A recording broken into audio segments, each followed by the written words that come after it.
नमस्कार, स्वागत है आपका। आप देख रहे हैं बिजनेस आज तक, जिसमें कारोबार जगत की हर छोटी बड़ी खबर से हम आपको कराएंगे रूबरू। बुलेटिन की शुरुआत टॉप 10 न्यूज के साथ। होली से पहले गैस सिलेंडर 50 रुपए और कमर्शियल गैस सिलेंडर 350 रुपए महंगा हुआ। दिल्ली में घरेलू एलपीजी सिलेंडर का दाम 1103 रुपए। अक्टूबर दिसंबर तिमाही में देश की विकास दर महज 4.4% रही। महंगाई और डिमांड में गिरावट आने के साथ ही मैन्युफैक्चरिंग सेक्टर में कमजोर प्रदर्शन का असर। देश के कोर सेक्टर की रफ्तार जनवरी में 7.8% की दर से बढ़ी। दिसंबर के 7% के मुकाबले बीते महीने बढ़ी 8 प्रमुख सेक्टर्स की रफ्तार। मूडीज ने 2023 के लिए भारत का विकास दर अनुमान 5% से बढ़ाकर 5.5% किया। ब्लूमबर्ग बिलियनियर इंडेक्स के मुताबिक अरबपतियों की लिस्ट में गौतम अडानी 32वें से 30वें नंबर पर पहुंचे। ब्लूमबर्ग बिलियनियर इंडेक्स के मुताबिक अरबपतियों की लिस्ट में मुकेश अंबानी 11वें पायदान पर लुढ़के।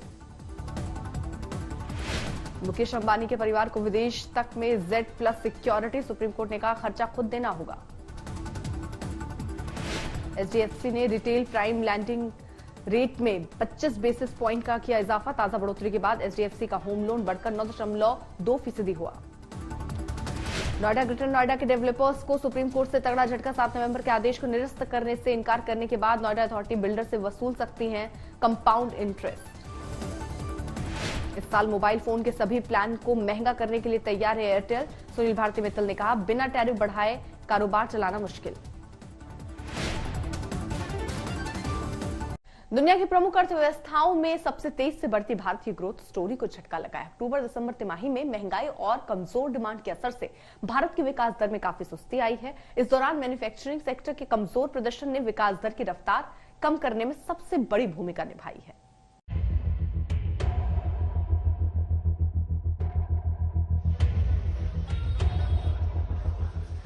आर्थिक मोर्चे पर अक्टूबर दिसंबर तिमाही नीति निर्माताओं के साथ ही हर किसी के लिए बुरी खबर लेकर आई है। दुनिया पर गहराते मंदी के साए के बीच जिस भारत को IMF ने ब्राइट स्पॉट करार दिया है, उसकी इकॉनमी का प्रदर्शन तीसरी तिमाही में मायूसी भरा रहा है। ISO के आंकड़ों के मुताबिक देश की GDP ग्रोथ रेट 2022-23 की तीसरी तिमाही में घटकर 4.4% रह गई है। 2021-22 की तीसरी तिमाही में भारत की अर्थव्यवस्था 11.2% की दर से बढ़ी थी। इससे पहले जुलाई दिसंबर तिमाही में आर्थिक विकास दर 6.3% रही थी। इस कमी की वजह मैन्युफैक्चरिंग सेक्टर के खराब प्रदर्शन को माना जा रहा है। इसके साथ ही NSO ने अपने दूसरे एडवांस अनुमान में 2022-23 में आर्थिक विकास दर 7% रहने का अनुमान लगाया है। 2021-22 में विकास दर को 8.7% से बढ़ाकर 9.1% कर दिया है।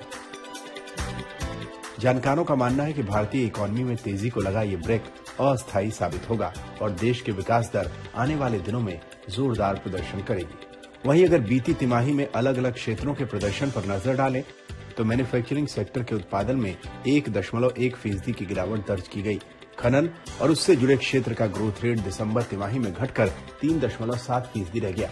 निर्माण क्षेत्र की विकास दर बढ़कर 8.4% हुई। बिजली, गैस, जलापूर्ति और दूसरी जरूरी सेवाओं की विकास दर 8.2% रही है। सेवा क्षेत्र, व्यापार, होटल, परिवहन, संचार और प्रसारण से संबंधित सेवाओं की ग्रोथ 9.7% रही। वित्तीय, रियल एस्टेट और पेशेवर सेवाओं की ग्रोथ बढ़कर 5.8% हुई। लोक प्रशासन, रक्षा और दूसरी सेवाओं की विकास दर घटकर 2% रह गई। यानी कुछ सेक्टर्स में अच्छी तेजी देखी जा रही है तो कुछ अभी भी दबाव में नजर आ रहे हैं। इसके साथ ही NSO ने बीते 2 साल की प्रति व्यक्ति आय का आंकड़ा भी जारी किया, जिसके मुताबिक 2020-21 में प्रति व्यक्ति आय 1,27,065 रुपए, 2021-22 में 1,48,524 रुपए का अनुमान लगाया गया।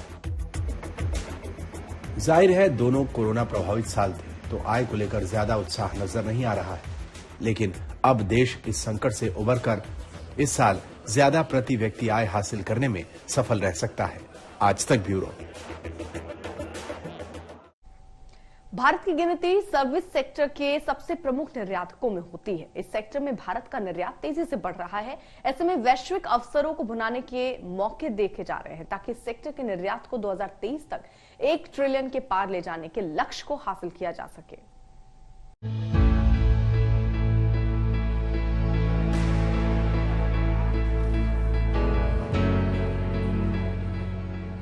भारत के सर्विसेज सेक्टर के एक्सपोर्ट में तेजी से बढ़ोतरी हो रही है। सर्विस एक्सपोर्ट प्रमोशन काउंसिल यानी SEPC के मुताबिक अब भारत अपने सर्विसेज एक्सपोर्ट में बढ़ोतरी के लिए बड़ी तैयारी कर रहा है।